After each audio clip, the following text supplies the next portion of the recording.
Bismillahirrahmanirrahim. Assalamualaikum warahmatullahi wabarakatuh.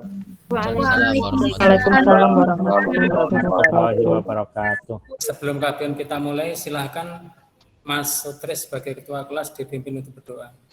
Duduk siap, gerak. Doa mulai.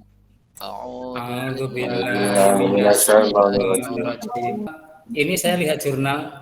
Tadi kelihatannya sebelum saya sudah di absen, hadir semua ya? Anak-anak. Nah, hadir, Pak.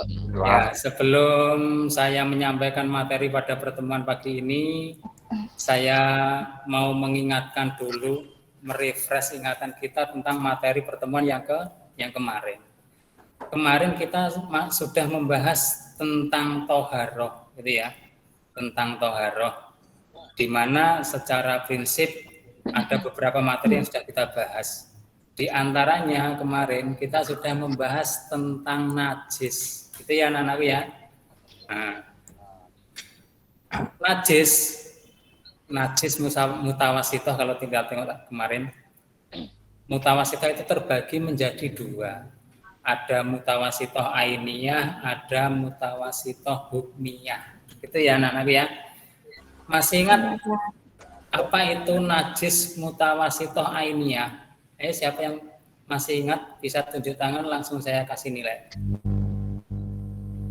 Najis mutawasitoh ainiyah. Silakan. Pak. Ya, monggo, Mbaknya. Najis yang masih terlihat benda najisnya, Pak. Oh iya, terima kasih Mbak Eti. Untuk pertemuan kali ini, ya, Bapak mau menyampaikan materi kaitannya dengan prinsip praktek tabungan. Tujuan pertemuan pada pagi ini ada 4 tujuan yang akan kita capai. Yang pertama, diharapkan setelah anak-anakku nanti mendapat paparan dari materi dan menggali informasi, anak-anakku diharap bisa menjelaskan contoh praktek ekonomi dalam Islam. Yang kedua, bisa menunjukkan perbedaan praktek tabungan dalam Islam. Yang ketiga, bisa menganalisis perbedaan antara praktek tabungan syariah dan tabungan konvensional. Yang keempat, bisa merumuskan perbedaan pendapat 4 imam madhab tentang hukum bunga di dalam tabungan. Itu ya anak-anakku materi yang akan kita bahas. Iya Pak Guru. Baiklah, kita langsung saja untuk menyingkat waktu karena waktu saya sangat sempit ya. Kita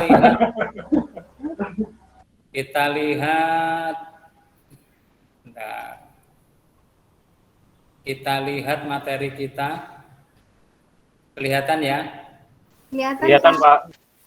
Ini Allah berfirman dalam surah Al-Isra ayat 29, dan janganlah engkau jadikan tanganmu terbelenggu pada lehermu dan jangan pula engkau terlalu mengulurkannya. Secara prinsip ayat ini memberikan pesan kepada kita diperintahkan untuk bersikap al-wasnu, seimbang. Jangan terlalu boros, jangan terlalu pelit. Gitu ya. Terus di bawah misalkan saya mempunyai uang 100 juta, misalkan ya, saya akan tabungkan di bank. Pertanyaannya, di bank mana agar saya bisa kaya raya? Ya, duduk santai, tiap bulan dapat uang, tetapi otomatis setelah meninggal nanti targetnya masuk surga. Itu nanti akan kita kupas jawabannya pada pembahasan materi ini. Itu ya anak-anak ya. Iya Pak. Ya, Pak. Tentang tabungan. Kita lihat tentang pengertian tabungan. Tabungan adalah bagian dari pendapatan yang tidak dikonsumsikan. Jadi disimpan dan akan digunakan di masa yang akan datang. Itu prinsip tabungan. Tujuan tabungan ya, mempersiapkan masa depan yang lebih baik, terutama untuk memenuhi kebutuhan yang besar atau sulit dipenuhi karena keterbatasan penghasilan. Maka untuk mengantisipasi hal-hal yang tidak terduga di masa depan itu perlu diantisipasi dengan menabung, gitu ya. Terus kita lihat hukum, nah, Islam itu sangat menganjurkan umatnya untuk hidup hemat. Itu yang anakku. Rasulullah SAW bersabda, Allah mengasihi orang yang mencari harta yang baik dan membelanjakannya secara wajar dan menyimpannya kelebihannya untuk saat-saat krisis dan fakir. Itu dalam kitab Hilyatul Auliya. Kita lihat macam-macam tabungan, ya. Secara prinsip tabungan itu dikelompokkan menjadi dua. Ada tabungan di bank syariah, ada tabungan di bank konvensional. Kita tengok tabungan bank syariah itu terbagi dua lagi, prinsip al-wadi'ah dan prinsip al-mudharabah. Kita tengok prinsip al-wadi'ah.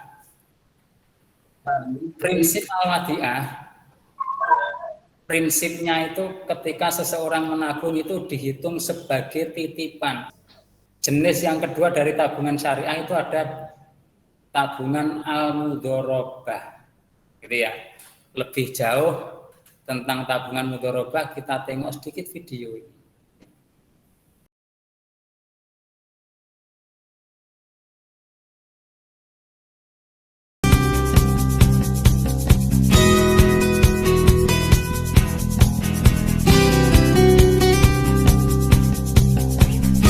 Secara prinsip tabungan mudharabah ini disediakan berupa tabungan dengan sistem bagi hasil. Prinsipnya ketika seseorang menabung dengan sistem mudharabah ini, mereka yang menabung dengan pihak bank itu mengadakan kesepakatan dulu. Ya. Intinya pihak penabung memberi kesempatan kepada pihak bank untuk menggunakan sebagai usaha. Nah, prinsip tabungan mudharabah ini terbagi menjadi tiga. Yang pertama, mudharabah al-mutlaqah, yaitu pemilik dana memberikan kebebasan untuk memilih jenis usaha kepada pengelola dana yang menjalankan. Terus tabungan mudharabah al-muqayyadah, pemilik dana memberikan batasan waktu, tempat, dan jenis usaha. Kalau al-muqayyadah ini yang nabung itu nyampaikan kepada bank-bank, ini saya nabung 100 juta misalnya. Tapi kamu boleh menggunakan usaha, tapi usahanya nanti seperti ini, harus bidang ini, lokasinya di sana, waktunya sekian. Nah, ada pembatasan. Terus prinsip mudharabah al-mustarokah, yaitu pengelola dana bank syariah juga mengeluarkan modal. Ada tiga ya anak-anakku ya. Yang pertama mudharabah mutlaqah, ya, artinya bank diberi kebebasan menggunakan usaha apa yang pasti halal. Sedangkan muqayyadah itu bank ditentukan usahanya ini, waktunya ini, lokasinya ini. Sedangkan mustarokah itu pengelola dana atau bank itu juga ikut ambil uang. Kalau mutlaqah dan muqayyadah tadi banknya tidak ikut ambil, dia hanya modal tenaga menggunakan untuk usaha. Tapi kalau mustarokah itu berbeda, itu prinsipnya. Anak-anakku, itu tadi kaitannya dengan macam-macam bank syariah. Sekarang kita tengok macam-macam bank konvensional. Bank konvensional. Yang pertama, tabungan bank konvensional ada Tabanas, tabungan pembangunan nasional. Merupakan bentuk tabungan yang tidak terikat oleh jangka waktu, jumlah penyetoran dan pengambilan.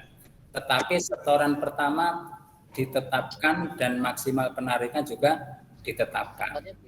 Itu kaitannya dengan Tabanas.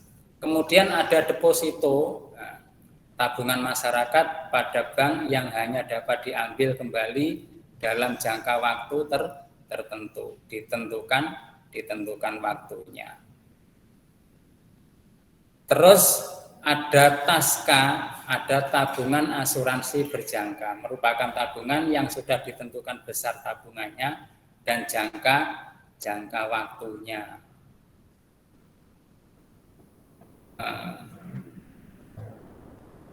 Terus ada Tapelpram, tabungan pelajar dan pramuka.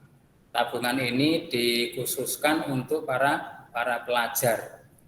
Biasanya pihak bank datang ke sekolah, kerjasama dengan sekolah. Nah, sekolah nanti memfasilitasi bagi siswa yang ingin menabung di bank dengan jenis Tapelpram ini. Itu anak-anakku kaitannya dengan tabungan bank syariah dan tabungan bank konvensional. Prinsipnya kalau syariah itu sistem bagi hasil non ribawi sesuai syariat Islam. Kalau konvensional ini masih banyak terdapat perbedaan pendapat di antara ulama. Saya lanjut, kita tengok hikmah dari menabung. Ada beberapa hikmah dilihat dari sisi penabung. Yang pertama merupakan salah satu pembentuk modal. Semakin banyak orang yang menabung akan semakin banyak dana dan itu akan menguatkan untuk digunakan modal. Yang kedua membiasakan hidup hemat, menyiapkan kebutuhan yang tak terduga dan sebagai realisasi dalam menjalankan perintah agama yaitu untuk hidup hemat. Terus bagi masyarakat apa manfaatnya? Menambah kuatnya investasi modal, semakin pesatnya laju pembangunan, semakin mantap dan kuatnya ekonomi suatu negara. Dan yang keempat, mencegah praktik rentenir. Selanjutnya,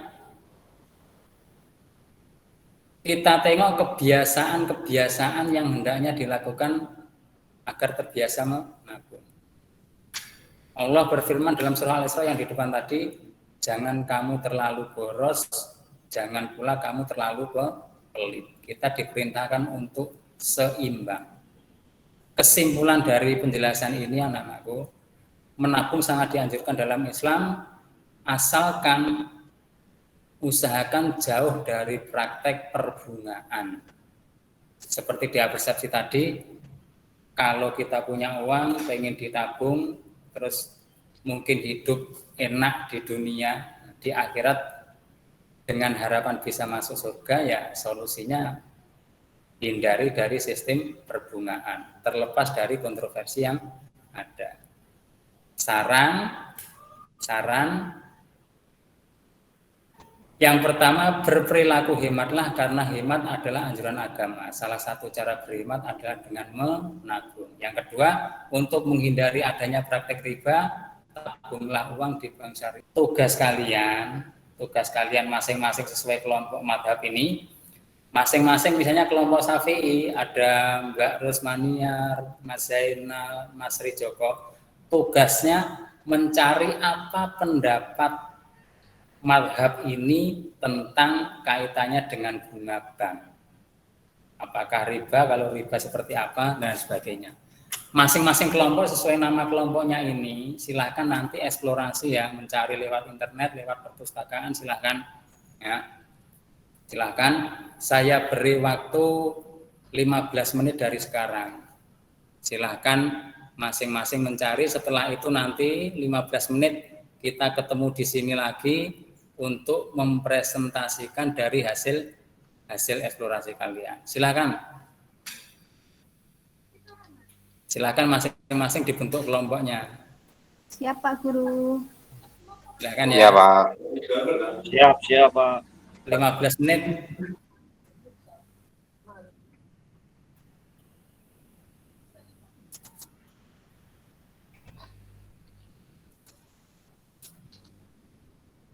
Oke, silakan dibagi masing-masing kelompoknya. Ada yang nyari lewat perpus, ada yang nyari lewat internet. Sudah ketemu semua anak-anakku? Ampun Pak. Oh ya, silakan. Silahkan masing-masing kelompok mempresentasikan hasil temuannya dari materinya. Nanti saya minta tolong kelompok yang lain untuk menanggapi dan memberi masukan dari presentasi yang disampaikan kelompok itu. Silakan kelompok pertama, kelompok Syafi'i. Kelompok 1 Pak. Kelompok 1 silakan.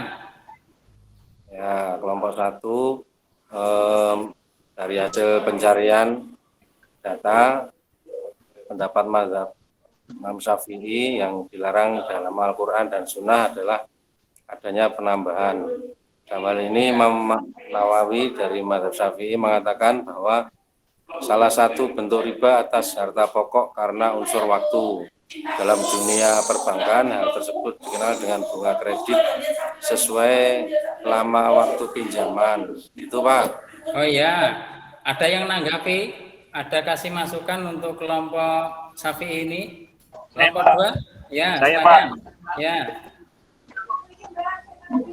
Ya, pendapat Silakan. Mas Syafi'i yang dilarang Al-Quran dan Sunnah adalah adanya salah satu bentuk riba atas harta pokok karena unsur waktu. Dalam Ya. dunia perbankan, ya.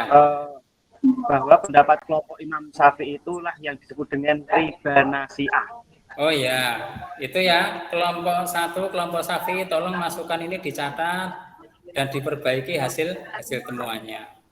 Itu ya, Nanaku. Bang. Materi pada kesempatan pagi ini sudah tersampaikan. Terakhir saya mau menyampaikan tugas LKPD. Silahkan link soal berikut ini silahkan dikerjakan melalui HP kalian masing-masing. Gitu ya. Silahkan diklik. Ya Pak. Oke, cukup. Anak-anakku, waktunya saya menyimpulkan dari seluruh hasil KBM pada kesempatan siang ini. Prinsipnya, kesimpulannya, menabung sangat dianjurkan dalam agama Islam asalkan saja jauh dari praktek perbungaan. Kita diberikan kebebasan mau mengikuti siapa, madhab Syafi'i, madhab Hambali, madhab Hanafi, dan yang lain-lain. Tapi ingat, kita tidak boleh taklid buta. Kita harus mengikuti dan tahu dasarnya. Karena itu nanti yang akan kita pertanggungjawabkan ketika kembali ke hadapan Allah nanti. Itu anak-anakku, pertemuan pada kesempatan pagi ini sudah kita simpulkan. Kalian sudah mempresentasikan dan yang lainnya. Terakhir sebelum kita tutup, saya mau menyampaikan materi pertemuan yang akan datang. Pertemuan yang akan datang, insya Allah kita akan membahas masih kaitannya dengan prinsip dan praktek ekonomi Islam, yaitu tentang kerjasama ekonomi Islam. Itu saja. Oke, sebelum saya akhiri, kita tutup pertemuan pagi ini dengan doa kafaratul majlis.